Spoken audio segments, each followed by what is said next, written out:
Hola amigos de Todo Tu Cine, ya estamos aquí, hemos vuelto para hablar de 28 años después, El Templo de los Huesos. Ya sabéis, el año pasado Danny Boyle, detrás de la cámara, y Alex Garland en el guión, nos sorprendieron con una nueva entrega de esa película de culto llamada 28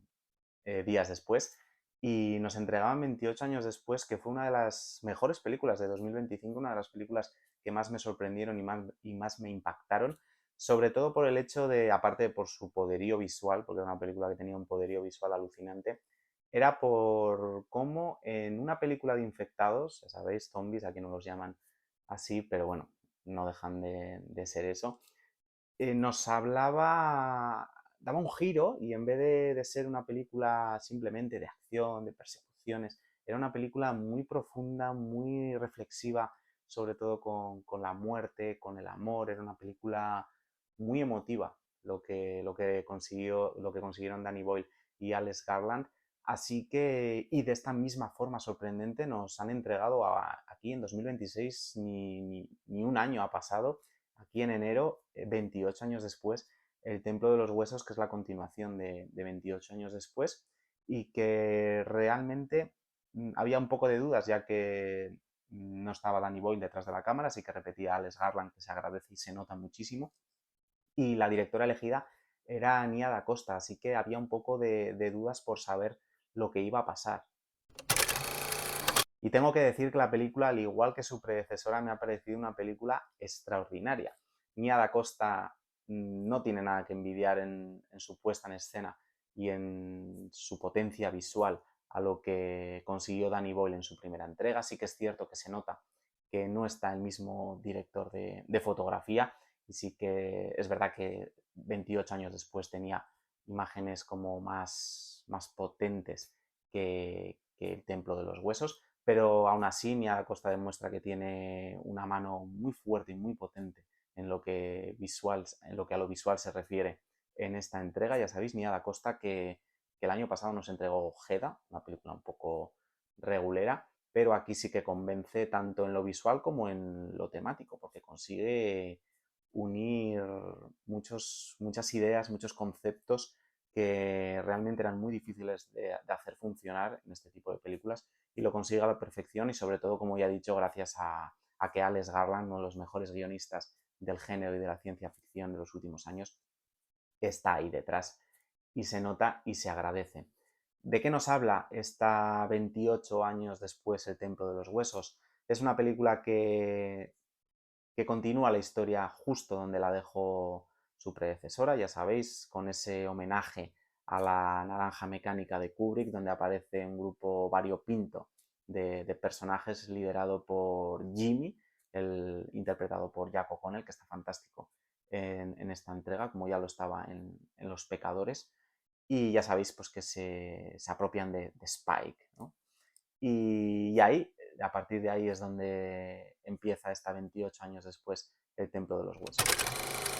que es una película que está dividida en dos claros caminos. Uno, el que ya hemos comentado, de Spike y Jimmy, donde les vemos cometer todo tipo de atrocidades, de salvajadas, ver cómo a los extremos a los que puede llegar la inhumanidad humana en los momentos más críticos y peores del mundo. Es toda esa parte, a mí me fascina, porque hace una reflexión y profundiza sobre el germen, la semilla y la base de muchas de las religiones. Es increíble cómo nos pone ante el espejo muchas de esas claves a nivel de religión, y también se puede hacer un paralelismo con estos líderes que afloran y surgen en los peores momentos de la sociedad, y que se nutren y se basan del miedo y de generar miedo para así adquirir y llegar al poder. Es muy interesante toda esa parte. Y luego la otra parte de la película estamos centrados en la historia de Ralph Fiennes, icónico Ralph Fiennes, histórico Ralph Fiennes, una de sus mejores interpretaciones, sin ningún tipo de duda. Aquí lo eleva, ya estaba fascinante en 28 años después, pues en 28 años después El Templo de los Huesos está aún mejor, y de forma también muy interesante y muy enriquecedora para el espectador. Le vemos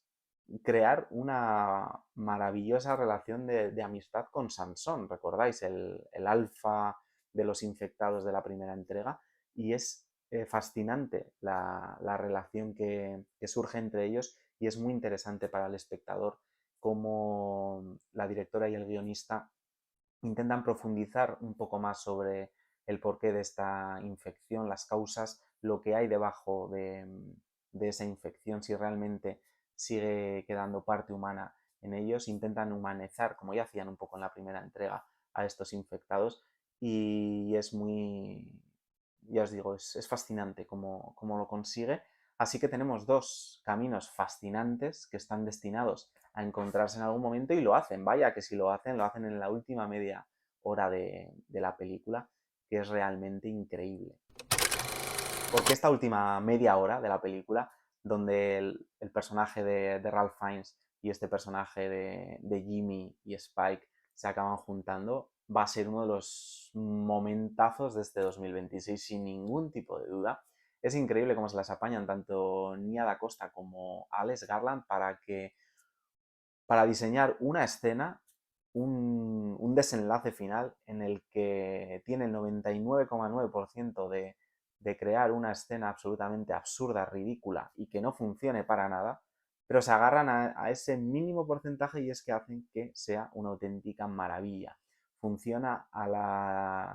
funciona a la perfección y ya os digo, nos regalan uno de los que va a ser de las mejores escenas de este año 2026 que no voy a contar nada, no quiero decir nada, quiero que lleguéis libres de spoilers y de referencia porque vais a flipar en colores y hacedlo, id pronto a verla para que no nos fastidien con imágenes o con consecuencias por internet porque es fascinante, vais a flipar. Y bueno, y además dentro de esa fascinante escena, una de las cosas que la hace muy fascinante es lo que yo he llamado la propia pasión de Jimmy, el personaje, en vez de la pasión de Cristo, la pasión de Jimmy, que pone punto y final de una forma brillante y súper inteligente. Y lo mismo, que funciona a las mil maravillas a todo el recorrido de este estrambótico personaje que dentro de la ridiculez aparente que tiene muchas capas, mucha profundidad y ya os digo, reflexiona mucho sobre tanto la religión como estos líderes que están surgiendo, pues eso, a lo Trump y muchos más que por desgracia tenemos cada vez más. Así que ya os digo, le da mucha capa a la película, la redondea y bueno, y es que es una película que tiene mucha violencia, que tiene mucha sangre, pero ya os digo, es sorprendente porque es una película de infectados que apenas vemos a los infectados, pero esa violencia, esa sangre llega de los humanos, de esa inhumanidad humana y es una película muy reflexiva y con muchas capas y muy profunda que realmente cuando termina te deja, por lo menos en mi caso, una sensación absolutamente de haber visto una grandísima película y el primer gran hit de este año 2026, tanto en el género como en el cine en general. Se ha estrenado este viernes, no os la perdáis, id a verla y cuando la veáis volvéis, nos decís qué os ha parecido, comentáis el vídeo, la crítica, qué os parece y lo que siempre os digo, gracias por vernos, gracias por suscribiros, darle al like y nos vemos en la próxima, que no sé cuál será, pero que será dentro de poco. Gracias y adiós.